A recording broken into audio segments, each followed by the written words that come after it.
Hello everyone, welcome to IAS point. आज हम लोग, जैसे कि आपको ये स्लाइड में दिख रहा होगा, कोई अपने सब्जेक्ट से रिलेटेड नहीं है, लेकिन हाँ अपने एग्ज़ाम से रिलेटेड ज़रूर है।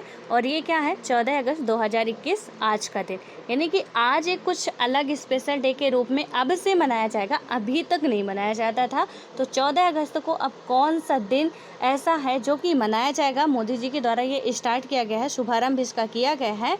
आपको ये याद रखना है, कहीं पे आप नोट कर लीजिए, क्योंकि एग्ज़ाम के लिए बेहद इंपॉर्टेंट ये होने वाला आपका।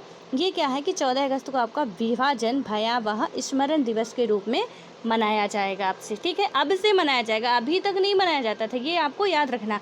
और ये इसका नाम ऐसा क्यों दिया गया कि विभाजन भयावह दिवस, तो थोड़ा सा इसकी हम हिस्ट्री समझा देते हैं और बाद में आप लोग जो भी नीचे हैं वो आप देख लीजिएगा। तो इसमें से है क्या चीज़, यहाँ पे हुआ क्या था कि भारत और पाकिस्तान, हम जब आज़ाद नहीं हुए थे, अंग्रेज़ों के ग़ुलाम थे, पाकिस्तान नाम की कोई चीज़ नहीं थी, आपको ये पता होनी चाहिए, ठीक है। तो यहाँ पे क्या था, जब पाकिस्तान नाम की कोई चीज़ नहीं थी, तो सिर्फ क्या था, अपना भारत देश था। और यहाँ पे भारत देश ना हो के अलग अलग बहुत छोटे छोटे या बड़े बड़े कुछ प्रांत थे, देसी रियासतें थी, कुछ ब्रिटिश के अधीन चले गए थे प्रांत। तो इस तरीके से भारत का डिवाइडेशन था, ठीक है। जो अभी हमारा ये इंडिया है ना, अभी हम इसकी बात करते हैं कि हमारा ये खूबसूरत सा इंडिया अभी बना हुआ, ठीक है। पहले कुछ इसका स्ट्रक्चर अलग ही तरीके से था। और यहाँ पे आप देखेंगे, हालांकि स्लाइड पे उतना बेहतर नहीं बन पाएगा, तो इसका मतलब आप ये मत समझिएगा कि इंडिया की लोकेशन दूसरी जगह, बस एक ओवरव्यू में समझाने के लिए आपको दे रही हूँ कि ये आपका कश्मीर वाला पार्ट हो गया, ठीक है। यहाँ से पाकिस्तान का ये जो इलाका था ना, पूरा ये इधर से आ रहा था, यहाँ से देखिए कुछ इसी तरीके का था आपका मैप। आप एटलस में देखेंगे तो पूरा पाकिस्तान और बांग्लादेश भी मिला लीजिएगा, तो आपको समझ में आएगा कि वो था हमारा अखंड भारत, ठीक है। वहाँ पे बिना खंडन के अभी उतना पूरा ये एरिया था हमारा। लेकिन होता क्या है कि आपका म्यांमार भी इसमें शामिल था, उसे भी शामिल कर लीजिए। म्यांमार हालांकि पाकिस्तान से पहले ही टूट के अलग हो गया था। तो इसमें से क्या हुआ कि जो आपका पाकिस्तान था, ठीक है, तो हम तो अंग्रेज़ों से एक तरफ लड़ रहे थे कि हमें आज़ादी चाहिए, लेकिन दूसरी तरफ क्या था कि मुस्लिम कम्युनिटी को क्या लग रहा था कि हमारे साथ कहीं ना कहीं अत्याचार हो रहा। उनके जो नेता थे, लीडर थे जिन्ना जी, उनका ये कहना था कि भाई हमें अलग राष्ट्र चाहिए। लेकिन हमारे यहाँ के जो नेता थे या जो भी लीडर्स थे, उनका ये मानना था कि हम अलग राष्ट्र नहीं बनाएंगे। लेकिन बाद में जब बहुत ही जिद हो जाती है ना कि अब बिल्कुल हमें चाहिए ही, तो फिर ये था कि चलो भाई, शांति यदि बनाए रखना है हमें अपने राष्ट्र की, तो हमें अब अलग करना ही पड़ेगा पाकिस्तान को। और अंततः ये फैसला लिया जाता है कि पाकिस्तान अब अलग होगा। और ये 2-3 जून की घटना होती है, जबकि माउंटबेटन योजना आती है और उस योजना के तहत ये बात की जाती है कि पाकिस्तान अब क्या होगा, अलग होगा। तो पाकिस्तान के विभाजन की बात कब की जाती है, इससे जुड़े कुछ पॉइंट्स जो हैं वो आप नोट कर लीजिए। माउंटबेटन योजना के तहत कौन सी योजना थी, वो पूछे जाते, कई एग्जाम में ऐसे पूछे जाते हैं। माउंटबेटन आपकी योजना आई थी और यहाँ पे क्या किया गया था कि 2-3 जून की ये घटना थी, ठीक है। और इसके तहत बात की गई थी कि पाकिस्तान का अब डिवाइडेशन होगा। और पाकिस्तान का डिवाइडेशन कब हो जाता है, 14 अगस्त को पाकिस्तान अपना, आज के दिन वो अपना स्वतंत्रता दिवस मनाए होंगे वो लोग। हालांकि हम लोग अब शाम को न्यूज़ देख रहे हैं, लेकिन बना सुबह ही देना चाहिए था, बट थोड़ा लेट हो गया, ठीक है। कोई दिक्कत नहीं, आपके एग्ज़ाम के लिए इंपॉर्टेंट है और आपको समझ में आ जाए, बस इतना काफ़ी है। तो वो वहाँ पर आज स्वतंत्रता दिवस होगा। लेकिन यहाँ पर क्या हुआ था कि जैसे होता है ना भाई भाई का बंटवारा, तो सेम इसी तरीके की कंडीशन समझ लीजिए कि हमारे देश में भी क्या हुआ कि भाई भाई का बंटवारा ही हो गया। ये समझिए कि एक घर के 2 टुकड़े हुए हैं। तो भारत में तो एक कहीं ना कहीं भयावह स्थिति थी कि वहाँ पे जो आज जश्न मनाया जा रहा है, यहाँ पे क्या हुआ था, जो हम अखंड भारत की बात करते थे, तो देखिए ये भारत हमारा जो है, यहाँ से अपना जो इंडिया आ रहा ना, ये जो एरिया था बांग्लादेश वाला और इधर का जो पाकिस्तान वाला एरिया था। तो इसमें क्या हुआ था आपका कि ऐसा पहले कुछ नहीं था, ठीक है। पहले तो पूरा हम अखंड थे, लेकिन बाद में जब पाकिस्तान बटा तो यहाँ पे ये नहीं था आपका कि आपको कुछ ऐसे दे दिया जाएगा कि आप यहाँ के राष्ट्र ले लिए, कुछ यहाँ के प्रांत ले लीजिए, कुछ यहाँ के प्रांत ले लीजिए, ऐसा कोई ऑफर नहीं था, ठीक है। उन्होंने कहा मुस्लिमों के लिए हमारे यहाँ खतरा है, हम इंडिया में किसी भी हालत में नहीं रहेंगे। मुस्लिमों के लीडर जिन्ना जी थे, उनका ये कहना था कि कुछ भी कर लो आप, हम रहेंगे नहीं।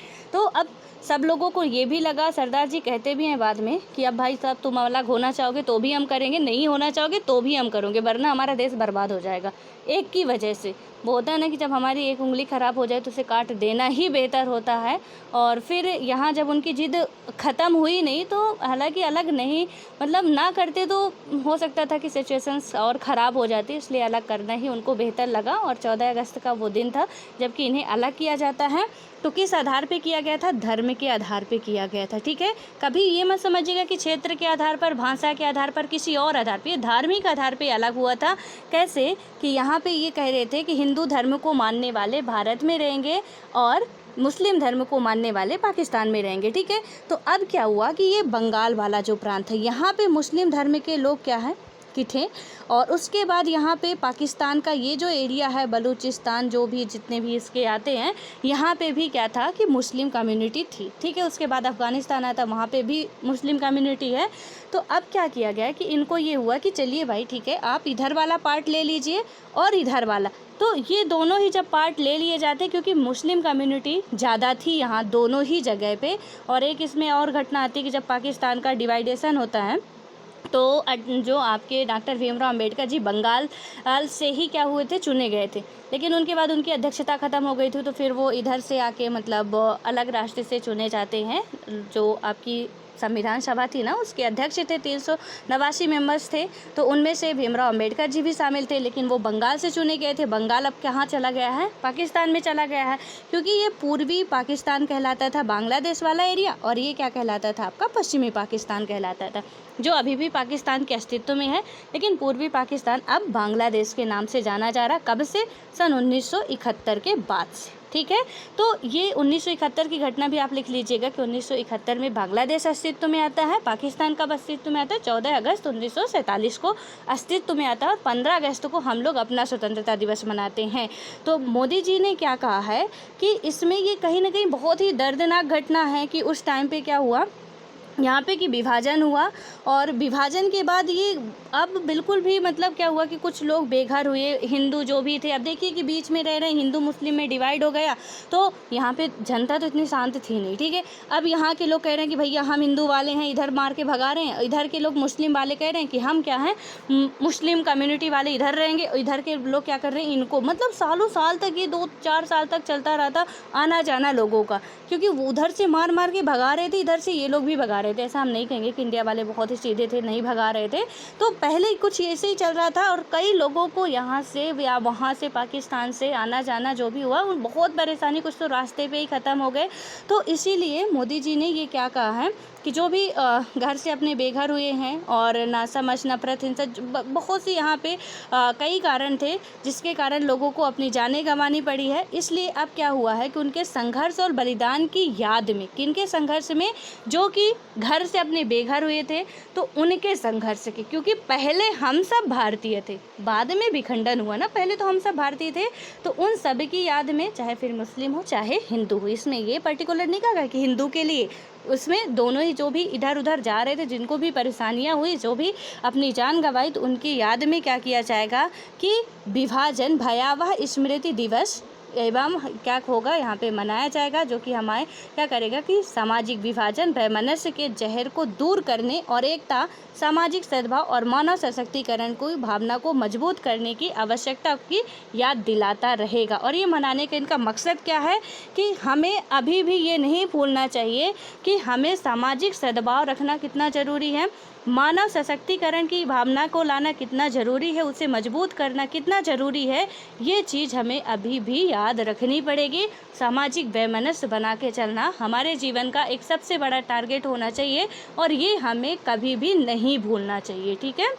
इसके लिए ये आज से मनाया जाएगा। अब आज से आपके करंट अफेयर में, या कहिए कि एक जो आप भी जितने डे पढ़ते थे कि आज ये मनाया जा रहा, कल वो मनाया जा रहा, परसों ये मनाया जा रहा, तो एक और ऐड कर लीजिए कि अब आपको 14 अगस्त को आपको क्या मनाया जाएगा, यहाँ पे विभाजन भयावह दिवस के रूप में मनाया जाएगा, ठीक है। क्या है? भयावह स्मृति दिवस के रूप में मनाया जाएगा। आई होप कि आपको ये समझ में आ चुका होगा अच्छे तरीके से। So all the best. और ऐसे ही न्यूज़ के लिए आप लोग चैनल को सब्सक्राइब भी कर सकते हैं, एंड वीडियो अच्छा लगे तो लाइक भी कर सकते हैं, ठीक है। ना अच्छा लगे तो कोई ज़बरदस्ती नहीं, बट अच्छा लगे तो। So all the best.